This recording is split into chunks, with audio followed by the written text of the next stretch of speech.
Bonjour mes frères et sœurs, et nous continuons aujourd'hui l'étude de l'évangile de Jean, et nous sommes au chapitre 10, ce chapitre qui parle que Jésus est le bon berger. Notre bon Père du ciel continue à nous parler pour qu'on puisse connaître qui est ce bon berger et ce qu'il a accompli pendant qu'il était sur cette terre. Conduis-nous par ton Esprit Saint. Amen. Nous avons vu que ce chapitre sert à la même chose que le restant du livre, à nous faire comprendre que Jésus est le Christ, le Fils de Dieu. Et dans le chapitre 10, il se présente comme étant le bon berger. Et ce bon berger-là a une capacité qui dépasse de loin un berger normal ou humain. D'abord, il dit qu'il fait entendre sa voix. Il fait entendre sa voix à travers l'histoire et à travers le monde depuis 2000 ans. Et ces brebis qui entendent sa voix répondent à l'appel et le suivent.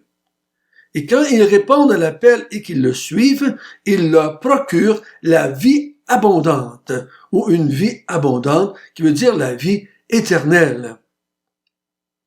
On a vu aussi la dernière fois qu'il était le bon berger qui donne sa vie pour sauver ses brebis du loup, mais qu'il a le pouvoir de la reprendre. Il a le pouvoir de revenir à la vie.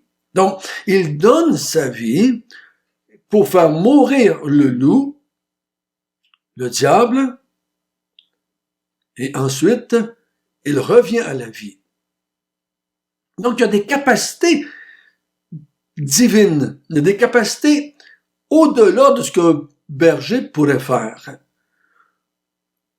Jésus ici, il nous le dit, que c'est lui qui va faire. C'est lui qui appelle, c'est lui qui donne la vie, et c'est lui qui sauve ses brebis et qui leur accorde la vie éternelle. Et on a vu que c'est ses brebis. C'est pas les brebis de quelqu'un d'autre. Il va en parler ce matin dans notre texte. Les brebis que le Père lui a données. C'est pour ceux-là qu'il vient, c'est pour ceux-là qu'il fait son appel, c'est à ceux-là qu'il accorde la vie, c'est à ceux-là qu'il donne sa vie. Il va faire une autre chose qu'on va voir aujourd'hui dans notre texte. Nous allons lire à partir du verset 22. On célébrait à Jérusalem la fête de la dédicace. C'était l'hiver. Et Jésus se promenait dans le temple sous le portique de Salomon.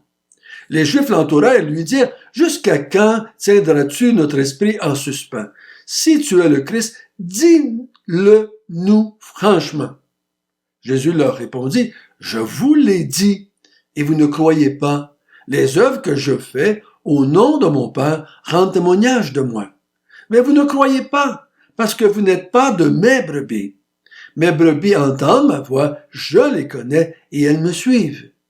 Je leur donne la vie éternelle et elles ne périront jamais, et personne ne les ravira de ma main.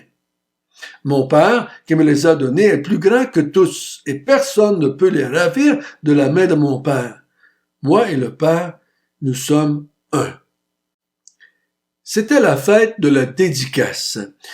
La fête de la dédicace, ça veut dire que on se rappelait le moment où est-ce qu'on avait purifié le temple suite à la profanation du temple à Jérusalem par les Romains. Donc les Romains avaient profané le temple pendant la guerre des Maccabées. Et à la fin, quand ils ont repris le temple, qu'ils ont repris l'utilité du temple, ils vont le purifier et ils vont mettre en place une fête pour se rappeler le jour où ils ont purifié le temple et recommencé les sacrifices dans le temple à Jérusalem. On appelait ça la fête de la dédicace.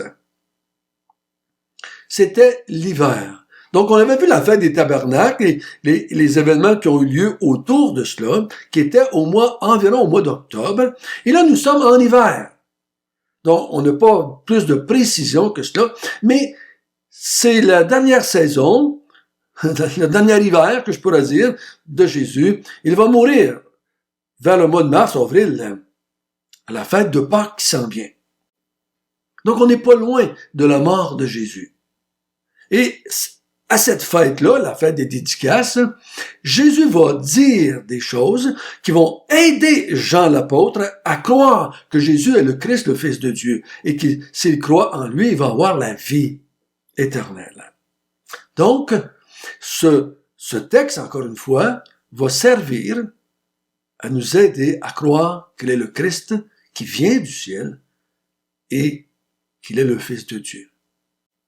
Il était là, à cette fête-là, sur le portique de Salomon. Le portique de Salomon, c'est une genre de, que je dirais un mot québécois, un carpote, ou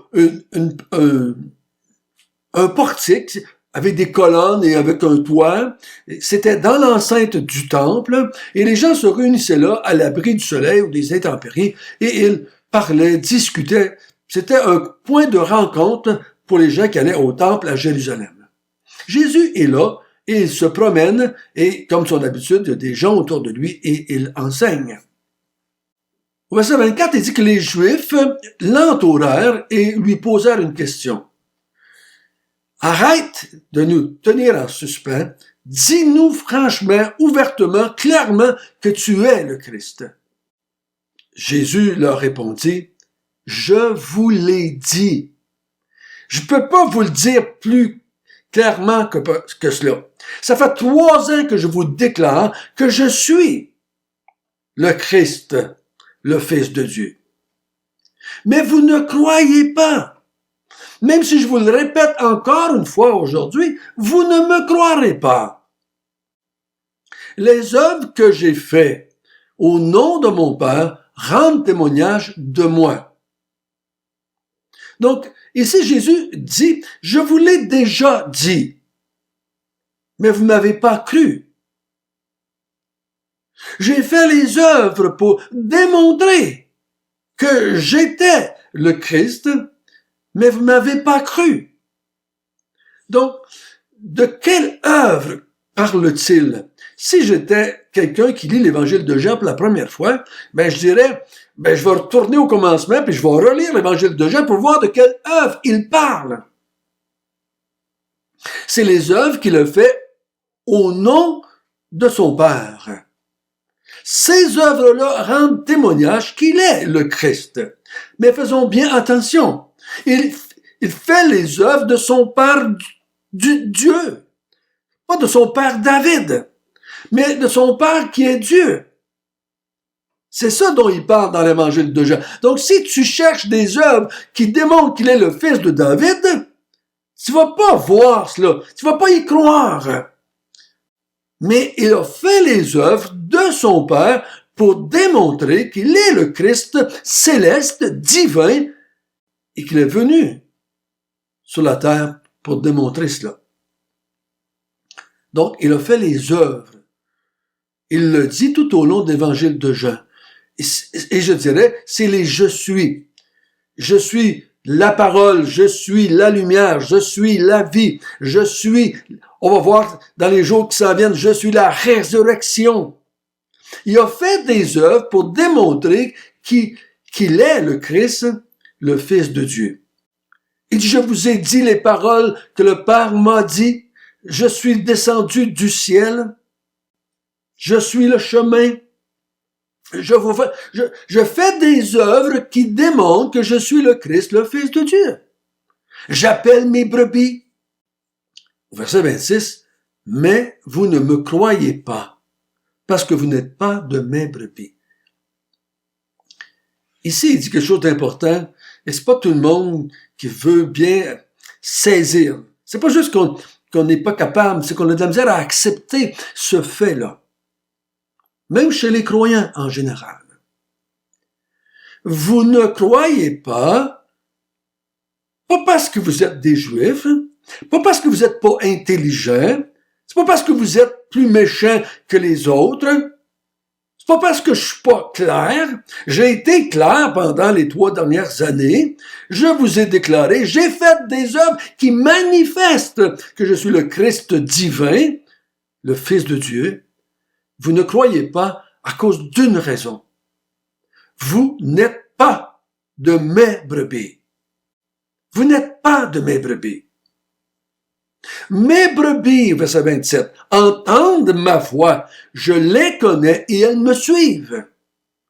Ici, il faut faire attention. Mes brebis entendent ma voix, donc ils vont entendre Jésus parler à leur cœur, à leur esprit.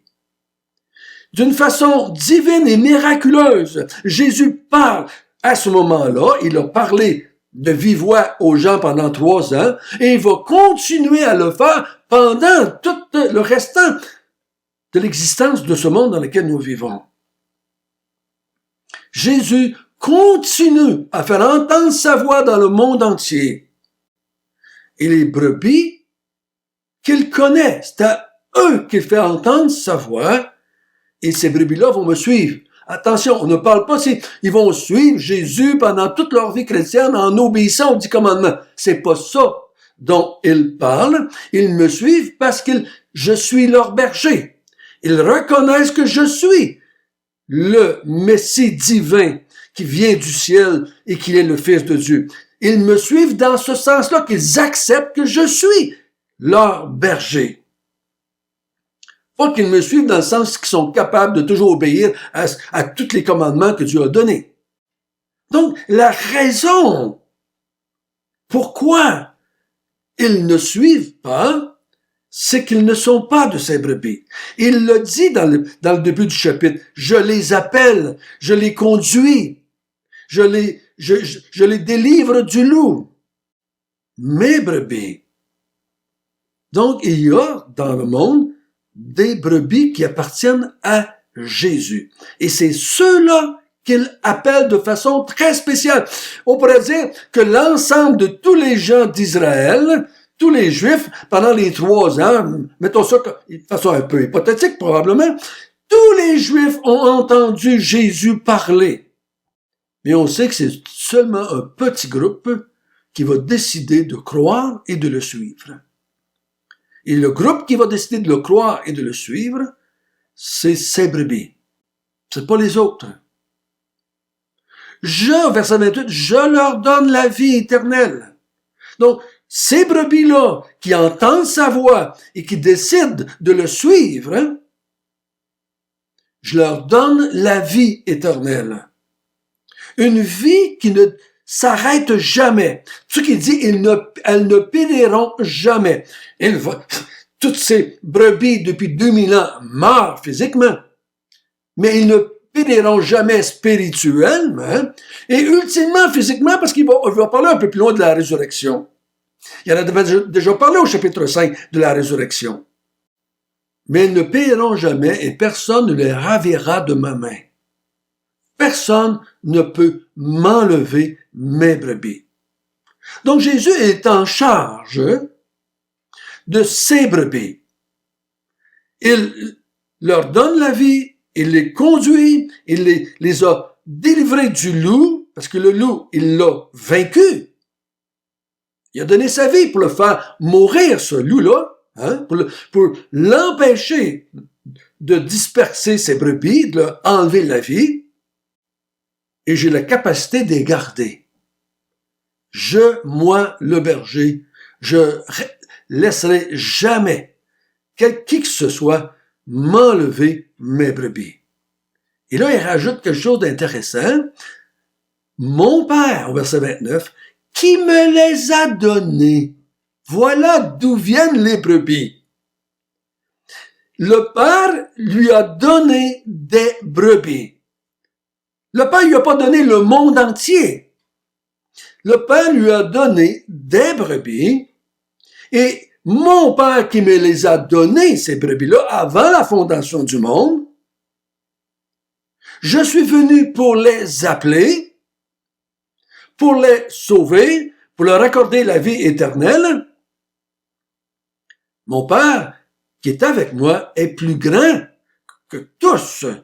Et personne ne peut les ravir de la main de mon Père. Donc, mon Père qui me les a donnés va jamais laisser qui que ce soit me les enlever. Et moi, le berger, je vais travailler aussi de pair avec mon Père et je vais laisser jamais personne m'enlever mes brebis à qui j'ai donné la vie éternelle. C'est pour ça qu'il dit au verset 30, « Moi et mon Père, nous sommes un. » Est-ce qu'il parle de un de façon quantitative ou en quantité? Ils font un, ou s'ils sont un dans le sens qu'ils font la même chose. Ils sont un dans leur but. Nous sommes un. Donc, tous les deux, on a la même idée, le même but, le même objectif, c'est de garder les brebis que nous avons choisies dès le commencement du monde. Est-ce que c'est un dans ce sens-là ou un en quantité? Moi, je vous propose que les deux sont indissociables. Tu peux pas être un dans les pensées, dans les désirs, dans le plan, dans la capacité de travailler ensemble, d'avoir le même objectif, si t'es pas un en quantité. Des fois, on va dire qu'on est un, nous, en tant que couple. Moi et ma femme, on fait un. Mais on n'est pas toujours un. Dans le sens que on n'a pas toujours les mêmes idées, on n'a pas toujours les mêmes goûts, on n'a pas toujours les mêmes objectifs. Mais quand je dis que le Père et le Fils font un, en quantité, dans le sens qu'ils sont seulement une personne, avec deux êtres à l'intérieur, ils ont toujours le même dessein. Ils ont toujours le même plan. Ils font toujours les mêmes choses. Ils ont toujours les mêmes paroles. Ils ont toujours les mêmes objectifs. Et les deux travaillent toujours à garder les brebis, afin que personne ne les ravisse de la main du bon berger. Jésus, depuis son incarnation, a gardé ses brebis. Il va le dire au chapitre 17, « Je n'ai pas perdu aucun de ceux que tu m'as donnés, excepté Judas, qui était une exception, parce qu'il avait été choisi pour trahir Jésus, pour livrer Jésus aux Romains et aux Juifs. Mais j'en ai pas perdu aucune, et j'en en perdrai pas aucune. » Il n'en a jamais perdu aucune depuis le commencement de l'Église. Et je vous dis personnellement que c'est lui qui le fait. Donc, vu qu'il est capable de faire cela, vu qu'il est capable d'appeler partout sur la terre, dans toutes les nations du monde, ses propres brebis, vu qu'il connaît toutes ces brebis que le Père lui a données avant le commencement du monde, vu qu'il a la capacité de garder ses brebis et que personne ne va les ravir de sa main, il faut qu'il soit Dieu pour faire ça. Qui est-ce qui me garde aujourd'hui, moi et toi qui écoute cette vidéo? Qui garde ses brebis? C'est lui-même. Pour être capable de me garder, moi et toutes les centaines de milliers de croyants sur la terre en même temps, qui reçoivent des tentations, qui reçoivent de la désinformation, qui reçoivent des enseignements faux, qui sont agressés de partout dans le monde dans lequel ils vivent. Si Jésus est capable de tous nous garder en même temps, c'est parce qu'il est Dieu. Il n'est pas un berger ordinaire. Il ne me fait pas garder par quelqu'un d'autre. Il ne me fait pas garder par mon pasteur. Il ne me fait pas garder par mes prières. Il ne me fait pas garder par mes bonnes œuvres. Il me garde lui-même de tout danger parce qu'il m'a choisi. Il m'a donné la vie éternelle. Pas il va me la donner si je suis un bon chrétien. Il m'a déjà accordé la vie éternelle. Et à cause que j'ai la vie, moi, je veux rester avec mon bon berger. Notre bon Père du ciel, quelle belle vérité. Non pas seulement tu m'as appelé, non pas seulement tu m'as donné la vie, non pas seulement tu m'as gardé du loup, mais tu me gardes de m'éloigner de toi. Tu me gardes que quelqu'un vienne me ravir de ta main. Gloire soit rendue à notre berger qui est le Messie, le Fils de Dieu. Amen.